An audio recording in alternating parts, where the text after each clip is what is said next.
علی رضی اللہ تعالیٰ عنہ نے خیبر کا وہ دروازہ جس کو سارا دن ہاتھ میں پکڑ کے ڈھال بنا کے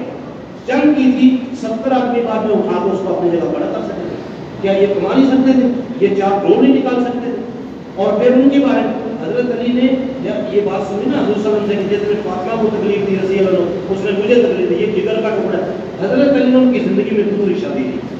کہ اس سے حضرت فاطمہ کو تکلیف ہو، لیکن ان کے گھر میں فاقہ ہے، چہرہ زرد ہے، پیٹ کمر سے لگا ہوا ہے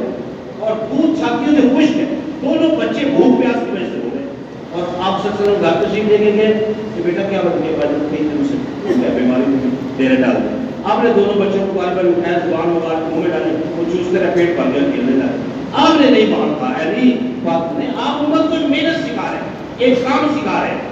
جس دن آپ نے آپ نے جس طرح صحابہ میں محنت کی، سب دیکھ رہے ہیں کس طرح کر رہے ہیں، اس کے ساتھ مل کے اسی طرح کرنے میں لگے، جس دن آپ نے دنیا سے پردہ فرمایا، آپ کے گھر میں اتنا چراغ تیل نہیں تھا جس کو چراغ میں ڈال کے روشنی کی جا سکے، حضرت عائشہ فرماتی ہے رضی اللہ عنہا، میں پڑوسیوں سے ادھار تیل لے کے آئی جس کو میں نے چراغ میں ڈال کے روشنی کی، جب حضور صلی اللہ علیہ وسلم کا وصال ہوا، انہوں نے کہا، ایک صحابی نے کہا، خالہ جان اتنا بھی تیل نہیں، بیٹا وہ ہوتا ہوں اس کو بھوکی